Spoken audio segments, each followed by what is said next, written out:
করে দিচ্ছি, কোনো বিষয় আমরা কিন্তু ভাবছি না। এই হচ্ছে জগতের লোক, তারা যে ঈশ্বরের যে মহিমা গৌরব তারা দিতে জানে না, ঈশ্বরকে গৌরব দিচ্ছে না, খালি সদা সর্বদা ঈশ্বরকে দোষ দিচ্ছে।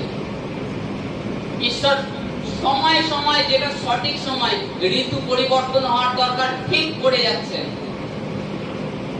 যেটা যে সময় প্রয়োজন সেই সময় দিচ্ছেন।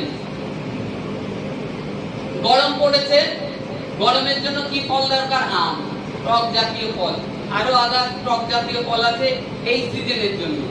শীতে কমলা লেবু, আঙ্গুর ফল ঈশ্বর সৃষ্টি করে দিয়েছে। এই ফল তুমি যখন বিনা সিজনে খুব পরিমাণে খাবে, তোমার শরীর খারাপ হয়ে যাবে। তুমি সিজনে খাবে, তোমার কিছু হবে না।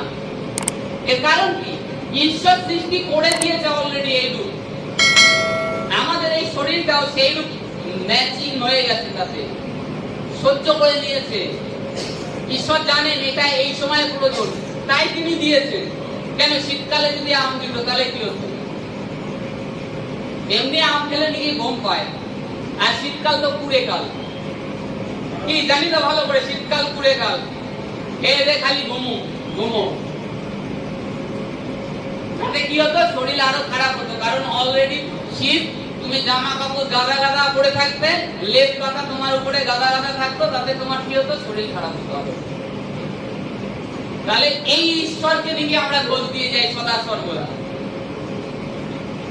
আজকে সব সময় বলবো, শারীরিক জীবনের জন্য ভাববেন না, কারণ শারীরিক জীবনটা বড় জীবন নয়, সব থেকে বড় জীবন আত্মিক জীবন। যখন আত্মা সুস্থ হবে, আপনার শরীর সুস্থ। আপনার আত্মা সুস্থ থাকলে আপনার শরীর সুস্থ হবে। আপনি প্রভুকে আনন্দ করুন সদা সর্বদা, প্রভুর বাক্য আজ্ঞা মেনে চলুন, যে যে আজ্ঞাগুলো দিয়েছে তাই আপনি ফলো করুন, সেই আজ্ঞা ফলো করুন। দেখুন আপনার জীবনে পরিবর্তন হয় কিনা। আপনি আজকে অসুস্থ আছেন, আপনি সুস্থ হবেন। ঈশ্বরকে সময় দিতে শিখুন। জগতে টাকা পয়সা, এখানে এ হচ্ছে তা হচ্ছে, ওদেরকে আপনার কোনো লাভ নেই। এ মন্ত্রী এ করেছে, ও মন্ত্রী ও করেছে, ওদেরকে আপনার কোনো কিছু হবে না। অনেকে এইরূপ করে, ভ্যান চালিয়ে খাচ্ছে, তার দোকানে গিয়ে বড় বড় ডায়লগ মারে,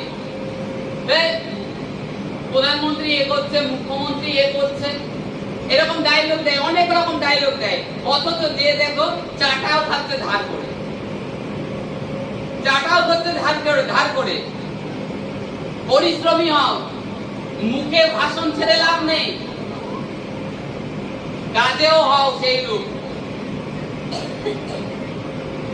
যখন তুমি কাজে হবে, তখন তোমাকে এমনি অলরেডি লোকে তোমার প্রশংসা করবে, আর সেই প্রশংসা লোক থেকে আসে না, সদাপ্রভুর থেকে আসে, ঈশ্বর সদাপ্রভুর থেকে। কাজের হওয়ার চেষ্টা করো সব সময়।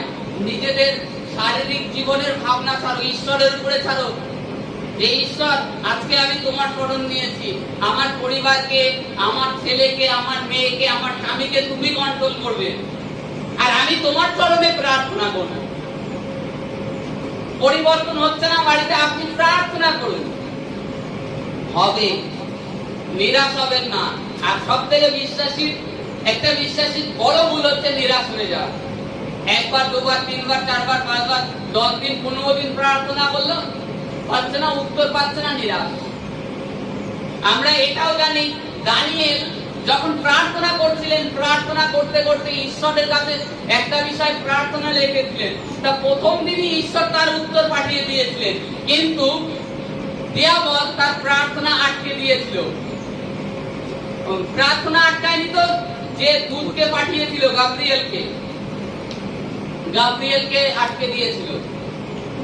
সেই গাব্রিয়েলকে আসতে আসতে 21 দিন টাইম লাগে দিয়াবলের থেকে কাটিয়ে। পরে মিখাইলকে পাঠিয়ে দেয়, তারপরে গাব্রিয়েল আসতে পারে, কারণ মিখাইল এসে দিয়াবলের সাথে লড়াই করে, আর তারপরে গাব্রিয়েল দানিয়েলকে সংবাদ দেয়, তাতে 21 দিন সময় লেগেছিল। আর আজকে আমরা বিশ্বাসী, দানিয়েল সেই 21 দিন উপবাস প্রার্থনা করে গেছে, তা বন্ধ করেনি। তাই ঈশ্বর পরে মিখাইল এসে বলছে তোমার উত্তর ঈশ্বর সদাপ্রভু প্রথম দিনই দিয়ে দিয়েছিল, কিন্তু আমাকে মাঝখানে পারস্যের রাজা আটকে দিয়েছে দিয়াবল। আজকে আপনাদের উত্তর ঈশ্বর পাঠিয়ে দেয়, আপনাদের উত্তর পাঠিয়ে দেয়, কিন্তু আপনারা নিরাশ হয়ে প্রার্থনা করা ছেড়ে দেন, পরে ভাবেন কি হলো, আমি কি সঠিকভাবে প্রার্থনা করতে পারছি? আত্মিক জীবন নিয়ে সচেতন হন। প্রত্যেকটা মানুষ আত্মিক জীবন নিয়ে সচেতন হন। আত্মিক আপনার আত্মা সুস্থ যখন হয়ে যাবে, অলরেডি আপনার অঙ্গে সেটা শরীরে প্রকাশ পাবে, জল জল করবে। এই লাজার কষ্ট করেছে জীবনে, তা সত্ত্বেও শেষে কি করছে? অনন্ত জীবনে সুখ ভোগ করতে চলে গেছে। ধনবান পৃথিবীতে সুখ ভোগ করার চেষ্টা করেছে, তাতে কি হয়েছে? অনন্ত অগ্নিতে চলে গেছে। আজকে প্রত্যেকটা মানুষ সে যে প্রয়োজন নিজেদের শরীরকে নিজের কন্ট্রোলে থাকবে, আপনার কন্ট্রোলে থাকবে। শরীরের কথায় আপনি কেন চলবেন? শরীর এ বলছে ও বলছে না, শরীরটা আপনার আত্মার কন্ট্রোলে থাকবে। আর আত্মিক জীবন নিয়ে সিরিয়াস হন।